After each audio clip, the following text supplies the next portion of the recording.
Welcome again to A Shortstop with a Shortstop. Today we're going to talk a little bit about immorality.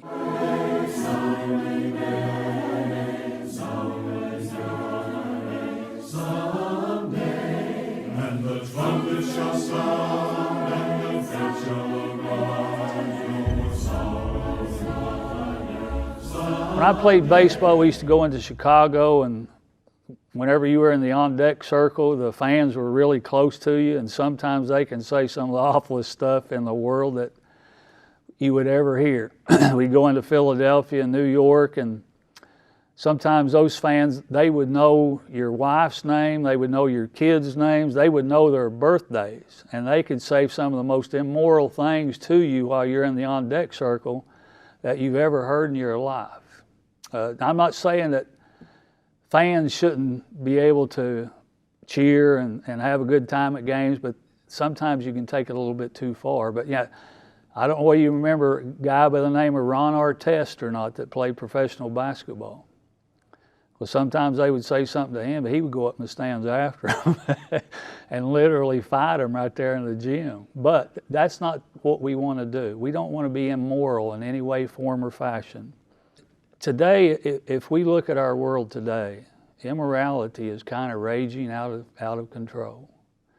If we look at the Bible in Genesis chapter 6, verses 5 and 6, it says, "Then the Lord saw that the wickedness of man was great on the earth, and that every intent of the thoughts of his heart was only evil continually." I mean, that's talking about man only thinking about doing evil things on a constant basis. And then the next verse says that the Lord was sorry that he had even made man on the earth, and he was grieved in his heart. God was sorry that he had made man, that they had become as evil as they had become. Then if we look in Genesis chapter 19, verses 24, "Then the Lord rained on Sodom and Gomorrah brimstone and fire from the Lord out of heaven. And he overthrew those cities in the valley and the inhabitants of the city and what grew on the ground." God destroyed two cities called Sodom and Gomorrah. And one of the reasons that he did that is because of how immoral that they had become. If we look today in our grade schools, what are we seeing? We're seeing some schools actually trying to teach sex education all the way down to kindergarten and first grade.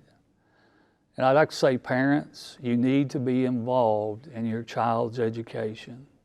You need to be able to talk to the school board, to the principals, and especially to the teachers and find out what your kids are being taught, because that is way, way too early for kids to be taught that type of education.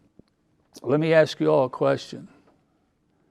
Do you know what the definition of a woman is? I do. If we look at Matthew chapter 19, verses 4 and 5, it says that God made them both male and female. And there's a man and there's a woman. And there's a big difference. But I know the difference, and I know that you do too. But they're trying to teach in our schools that they really don't know, and they don't want to put a definition on it. Be careful what your child is being taught in school nowadays. Be able to teach them at home what God wants them to be taught. What about homosexuality nowadays? If we look in Romans chapter 1 and we read verses 26 through 32, it's very clear what God is saying shouldn't be done. It says, "For this reason God gave them over to a degrading passion, for their women exchanged their natural function for which was unnatural. And in the same way also the men abandoned the natural function of the woman and burned in their desire toward one another, men with men committing indecent acts and receiving in their own persons the due penalty of their error. And just as they did not see it fit to acknowledge God any longer, God gave them over to a depraved mind to do those things which were not proper, being filled with all unrighteousness, wickedness, greed, evil, full of envy, murder, strife, deceit, malice, and they are gossips." And we need to understand that homosexuality is not right in God's eyes. God made us male and female. And he said that if we marry the opposite sex. There is no such thing in God's eyes as same-sex marriage. What if we look at pornography today? We can look on our cell phones, we can look on our televisions, we can look on our computers, and the world has saturated those types of devices with nothing but pornography. In 1 Corinthians chapter 6 and verse 18, it says, "Flee fornication or any immoral sexual activity." And that includes pornography. And it's something that I think that the world is not seeing as clearly as we should. It's a problem.